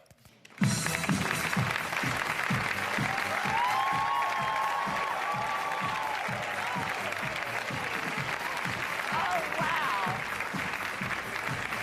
You look gorgeous. Hey, girls, how are you? Good to see you. How Oh, you wow. doing? Good to see you. Hi, hi. How are you? Look at the smiles on these beautiful women. You look gorgeous. Okay, y'all have a seat. Thank you. Leslie. You've been watching the show up to this point. You can relate to that, right? Yes, I can relate to Barbie, and I think that Barbie needs to get out now. It just takes a lot of work. Right now, I smile a lot. I see the smile. I see the glow. I feel great. And I understand that since you've been taking care of yourself, especially your skin, that you have had not only some notes left on your car, yes. but they've been from men. Yes, and it feels great. I feel totally transformed. I feel like a different person. So, Leslie, you were watching everything that happened before, too, with Barbie. What's your reaction to that? Travis actually strikes me as the scared and insecure one. And I think that Barbie needs to realize that she has a lot more strength. You run 90 miles an hour all day long. At some point, you got to take care of you, right? Absolutely. I mean, we do understand that. That's what I loved about your story when I read your letter. You are running in so many different directions, working hard. You have a family, you have a husband and children, and you really never took time for yourself. And you decided it was time. And yes. I was really, really proud of you. Thank you. And it has certainly paid off. I love your smile. I love your glow. Gina, you know what it's like to just have the rug pulled out from under you, and you lost your son. You said 10 minutes after he left the house, he was gone. It is devastating, right? I was so close to him, and I feel like part of me left when he left. You never get it back. You said that you were driving along and realized that you actually had a positive emotion and a positive feeling. Did you feel guilty about having that positive emotion? I did. I felt like it meant I was missing him a little bit less, even though I know in my heart this is what he would want from me. He was a great kid who was very positive, and he would not be okay with the way I felt for the last 2 years. And I was driving in these products, and I was starting to feel better about myself, and I thought, here's my revelation. I can do this. I see a little bit of light at the end of the tunnel, and I'm going to start taking better care of myself, and I'm going to do it for my daughter and for myself. Yeah. I don't know. This has just really given me some kind of hope. Thank you so much. I really, really admire you, and I'm very proud of you. Very proud of you. Take this opportunity and thank someone that has really made a difference in these ladies' lives. Kimbo, thank you. Thank you, Kim. Thank you so much. I'm honored to be part of this whole process with you guys. And up close, their skin look great. Let me tell you, Robin, they look amazing. Thanks to you. You've done a lot of beautiful work on these ladies, and I agree with you, they look gorgeous. And now one of my mottos is, it's not selfish to put yourself at the top of the list once in a while. So I have a few more surprises for my special ladies today. When Kimbo isn't around to do their hair, Chi has this styling kit to keep their look just perfect. The travel kit includes a mini blow dryer, a styling iron, and a curling iron. And all 3 items weigh less than 2 pounds. So they're perfectly sized for carry-on luggage, a gym bag, or even a purse. I don't need any of them.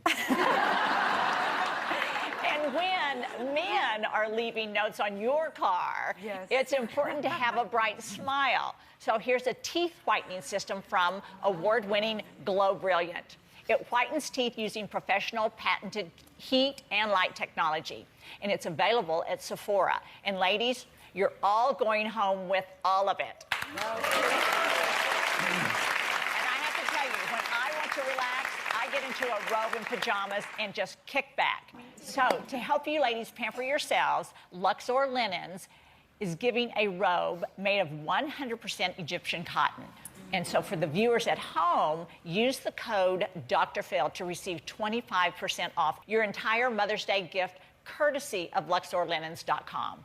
And I love these pajamas from family-owned Italian lingerie company Cosabella. I love them. Oh, you wear those all the time. I do. I love them. And they're beautiful. Look at the colors. The perfect blend of American design and Italian sophistication. They're made of super soft Pima cotton, a sophisticated feminine interpretation of classic men's pajama styles. So comfortable. I love them.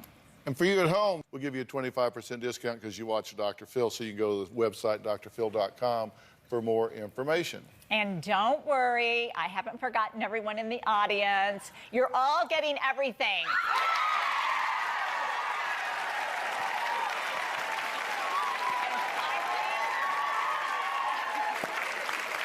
And finally, I also want to gift everyone in the audience with the 30-day kit of my new skincare line, Robin McGraw Revelation. And my lip gloss called the Erica from my Avery Lasting Love lip gloss collection, named after our granddaughter, Avery. And very importantly, particularly for all of you at home, 100% of the net profit from Robin's lip gloss line are being donated to Robin's Foundation, When Georgia Smiled, where every dollar goes directly to help women and children who are victims of domestic violence. You can log on to RobinMcGrawRevelation.com to learn more. I'm going to brag about my wife right now. Robin is actually on the cover of New You magazine. New You magazine is a quarterly publication that focuses on beauty and health. She's on the cover, and there's really a beautiful 10-page spread inside. I have to tell you, I had an absolute blast at that photo shoot. That white dress right there, it was so cute, and the red dress. And, oh, I'm telling you, they had so many fun things there. Look at all those shoes. Now, don't tell my husband, all those shoes came from my own closet. Yeah. Look at that beautiful couch and everything. That wasn't ours. They did have that there. Oh, okay. Sad. But the dress, loved it. All right, now, in the article, I have to say something. It says that I hurt Philip's feelings I once. read that. Here's the excerpt. It says, I just need to tell you something. When you walked in the room, you didn't even acknowledge me. It broke my heart because all I care about is you looking at me. I never said that. That's so funny. What the hell? That's so not him. I mean, not... That sounds like me, right? That was so funny. And here's the deal. I have a New You magazine for everyone in the audience, so you all get that. I love this. For you at home, I have a free digital subscription for all of you. So just go to my website, RobinMcGrawRevelation.com, and click on this banner to sign up. It's free. It's a 1-year subscription. Wow. Yes. For everyone at home. All right, Robin is going to stay right here with me. And ladies, I want you guys front and center to support Barbie when she comes out. And we're not going to give Travis the satisfaction of hearing the lie detector results just yet. I want Robin and all of you to help me talk to her alone. We'll be right back.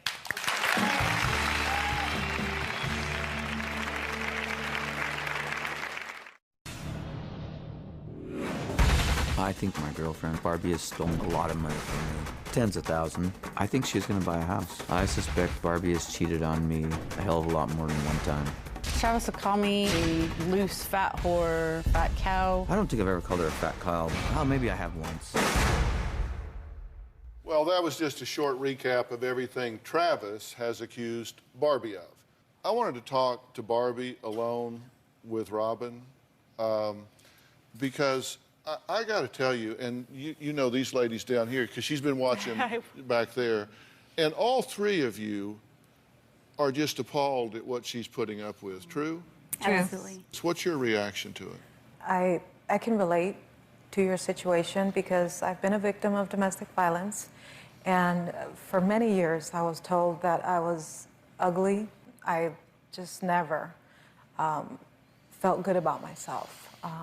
And after somebody telling you that consistently, you believe it. You're going to feel very good about yourself when you get out. What do you think about what she's saying? I would love to be strong like you guys sounded on there.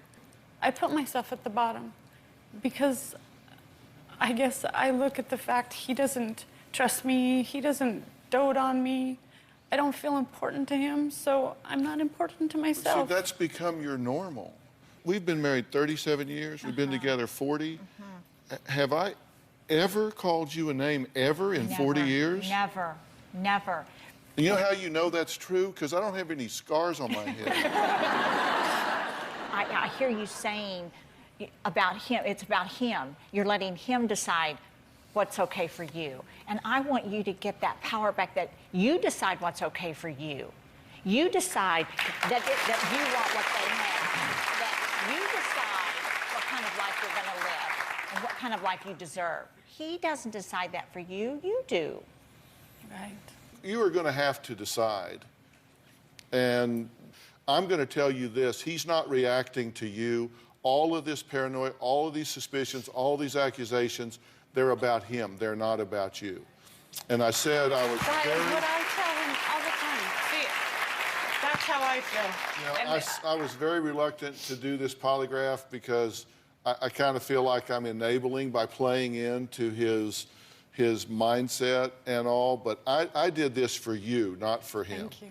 Okay? All right, look, we got to take a break. Next, Travis is going to join us here. We're going to hear the results of Barbie's polygraph exams. They're in an envelope that I just handed to Jack because they put it on my chair. I wanted him to keep it. I have not opened the envelope. We're going to read what's in that envelope all at the same time. We'll be right back.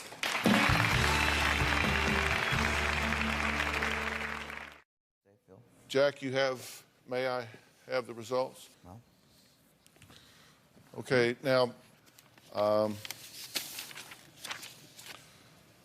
okay. Series 1.